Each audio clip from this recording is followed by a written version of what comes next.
Hello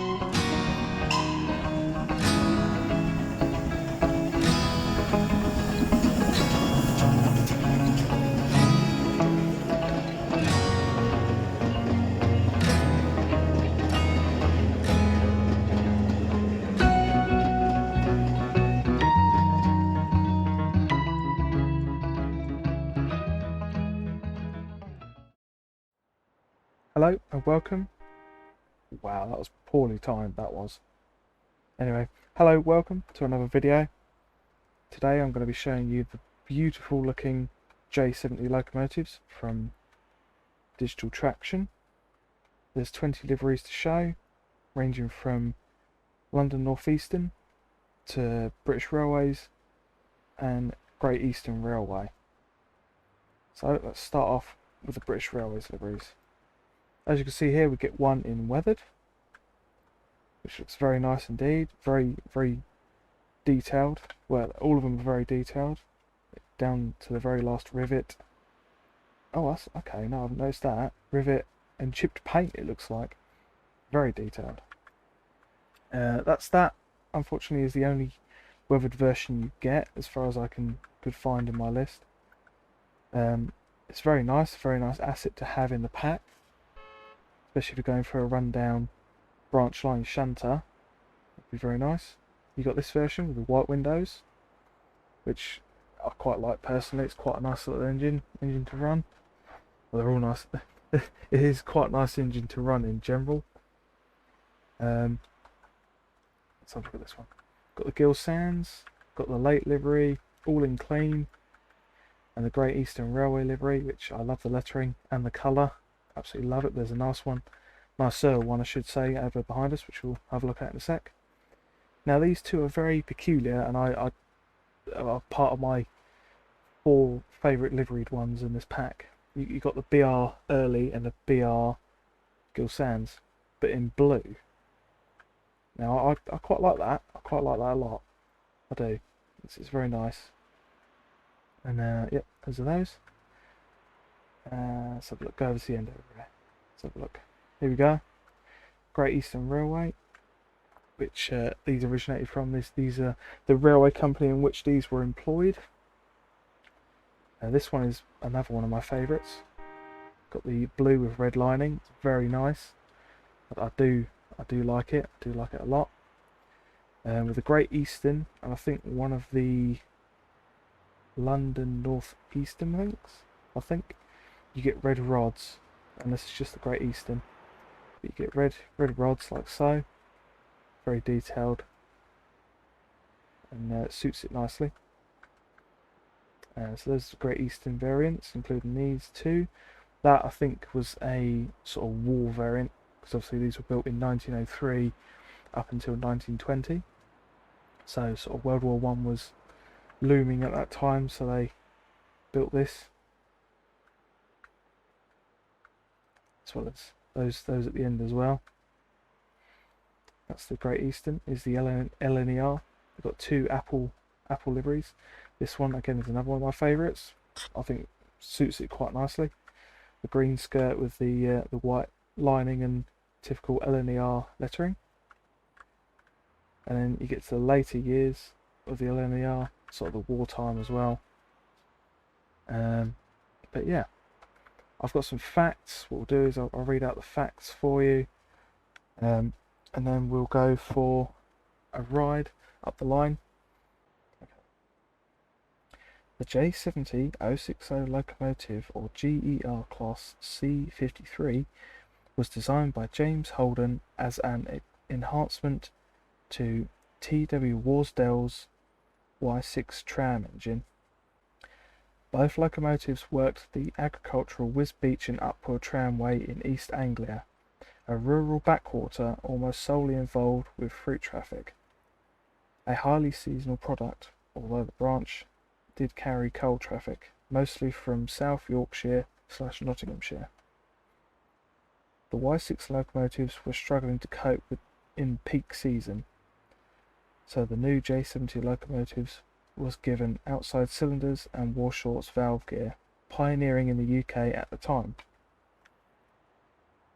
A total of 12 locomotives were built by the Great Eastern Railway at Stratford Works in East London between 1903 and 1921.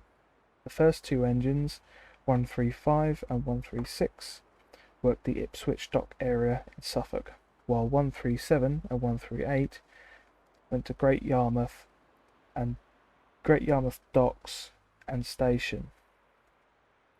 Another J70 was allocated to Colchester Hive Docks. The rest were sent to the Wisbech and Upwell Railway. Speed governors and cowcatchers were fitted to the locomotives to enable them to run on public roads, a Board of Trade requirement.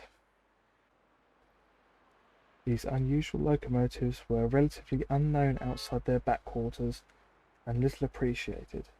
Despite their ability to haul long fruit trains with nearly 50 wagons, that was until curate at Wisbech, the Reverend Teddy Boston, organised for his friend, the Reverend W. Audrey, from the parish nearby Ellsworth, to ride one of the last engines on the tramway. Fascinated by the locos, Audrey sought to incorporate them into his railway series book for children, now known as the Thomas the Tank Engine series. A J70 was immortalised into the character Toby in the 1952 book Thomas in Trouble. The last year the steam trains were in operation on the Wisbech line. The Wisbech and Upwell Railway had been an early victim of cuts, losing its passenger service back in the early 20s. Thanks to the bus competition and lorries ate into the fruit traffic from the 1950s. The branch survived up until 1966, after it was listed for closure in the notorious Beeching cuts, proposed by Dr. Richard Beeching in a government report in the early 1960s. By this time the line had been converted to diesel operation, the steam tram locos being a distant memory. Okay, so after that bit of facts, I'll show you what it meant by outside cylinders and Warshaws valve gear by going over to this model, the LNER model. You can see here by the cylinders, this configuration here is known as Warshaws valve gear. What you've got here is the expansion link there, and you've got a connecting rod going to the crank there, and it just basically drove the valves when you needed steam to enter and exit the cylinder, both sides of the piston at this end. But I'll give you some specifications now of the loco, and these are these. Build date 1903 to 1921. Designer Great Eastern Railway, James Holden. Wheel arrangement 060. Weight 27 tons.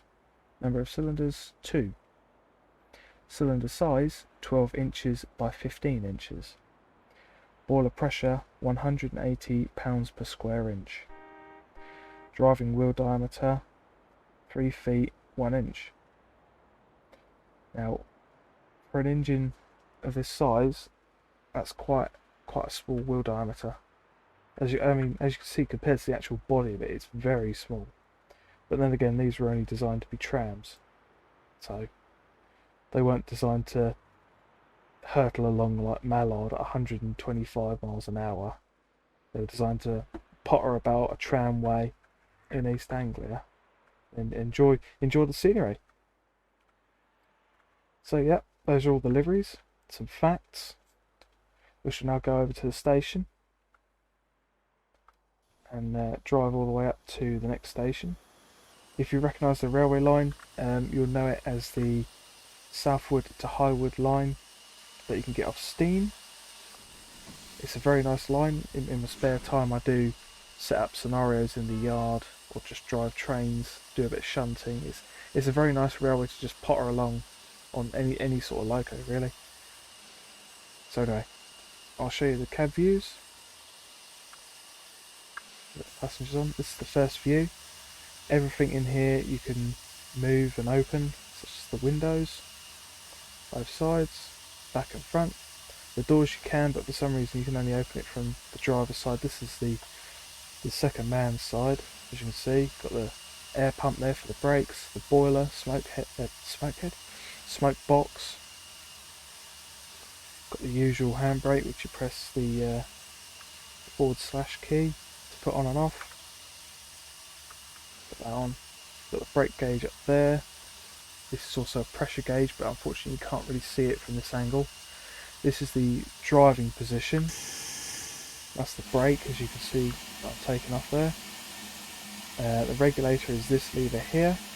The reverser is there, which I'll put into full forward. There we go. The other one is the fireman's side at the back. Got the cylinder cocks and the sander lever there. You've got the blower down there. Now the injector on this engine is very peculiar. There's only one. You press L to open the water, and you press O to open the steam, and it's the same valve. It goes through the same valve, which is very, very different in terms of how I'm used to driving steam locos. And again, brake lever, water sight glass, regulator, reverser. This end you can see the pressure gauge much better. Great detail as always. Again, open the back doors, windows. Now to operate this handbrake lever at this end, it's control / key, and the same to take it off. And obviously you've got a brake gauge at this end as well. Whistle and bell over to this side. Now these trams were also fitted with a speed governor, and like I said in the history of it, it said it was fitted with a speed governor and cow catchers. There's obviously a fire. You can open that. Now this is the little lever to operate the speed governor. You put that down, and when you want to go, it will only limit you to 12 miles an hour. 12 miles an hour max. And here's another camera view. Bit of one of the two glitches that I've found on this. I don't know if it's just mine or if it's just something in general. If you're up in this view, you'll see that there's a mesh around the chimney. But if you go outside and look at the chimney, there isn't a mesh. It's just without a mesh, as you can have. Because all of these are very customizable. You can have the skirts off, you can have the cow catchers off, even down to the little block of wood at the window there, and obviously the mesh around the chimney. Yeah, it's chock full of detail. Digital traction, it's very detailed, and I do have to give them top marks for this one, especially down to the rivets, dirt and stuff like that. And also, if I show you the bell, and the bell does work, go up here, press B, look at that, that's amazing detail, that's amazing amount of detail, it really is. That's given digital traction top marks in my book. Obviously you've got the whistle, bell. I'll go through the whistles with you. So space bar, you can either tap or hold. You've also got another one as well, short whistles, which is V.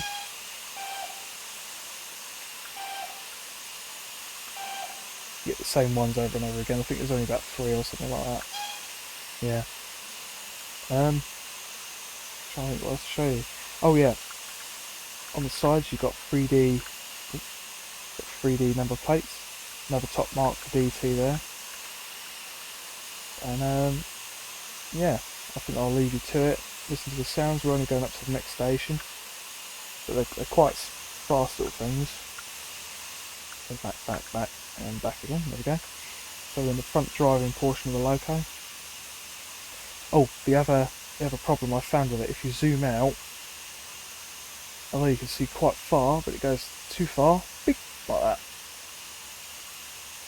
No idea where I'm looking now. It's just black. Can't see. Yeah. Anyway, let's get on with it.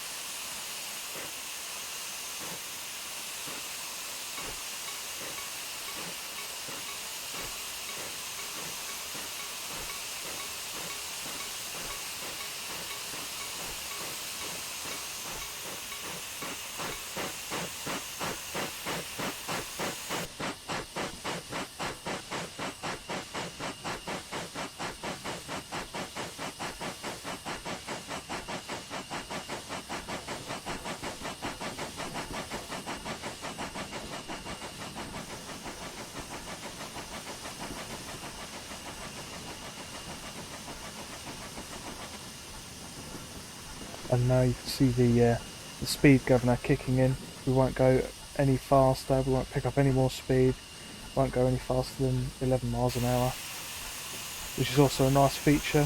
Again, top marks for DT there.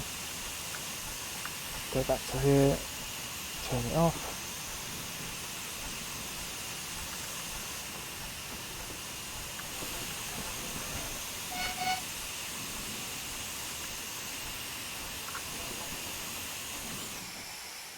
When I was doing some tests, personally, of how much they can actually pull, I found out they could pull about 3 Mark 1s, or actually more than that really. I mean, there's quite a few scenarios to go with this for the Falmouth branch. Got it. Again, you can get that off Steam.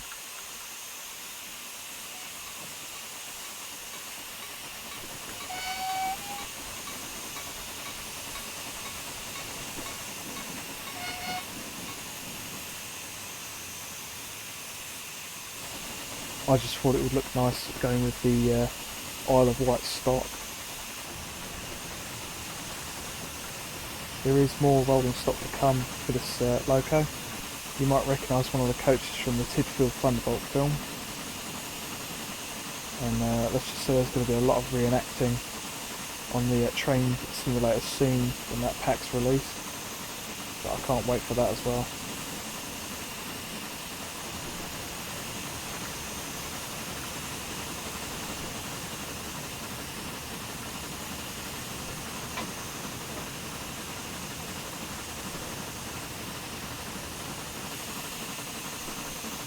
Oh yeah, you also get headlamps as well. I think those 3 are the only ones you get.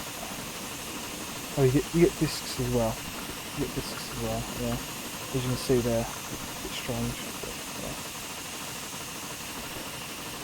Good for any sort of southern rail enthusiast.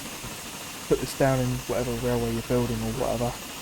Just add like 1 white disc as stopping passenger or something like that.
So, well, I don't really know what to say about that really. It's a really good loco. It's a great asset to my collection. Um, yeah, it's amazing. Detail is superb. Like I said, down to the rivets, the weathering, the detail has actually been put into it. You know, in terms of opening windows and you know, aesthetic stuff. It's, yeah, I can't say it. Aesthetic type stuff. Yeah, it's an amazing loco. I can't. I'm so glad I went out and got it and pre-ordered it when it came out, because it's definitely worth, in my opinion, it's definitely worth £14. It really is. Um, and for Digital Traction to bring out rolling stock and a route, hopefully someone in the near future, it's definitely worth it. Definitely worth investing in it. Well, as always, thank you for your time. If you like the video, please drop a like, and if you want to see more of my content, please subscribe. I will drop some more videos of stuff like this, train simulator, some PS4 type stuff, and trips out to heritage railways. So if you want to see more of that, please hit subscribe, and thank you for watching, and goodbye.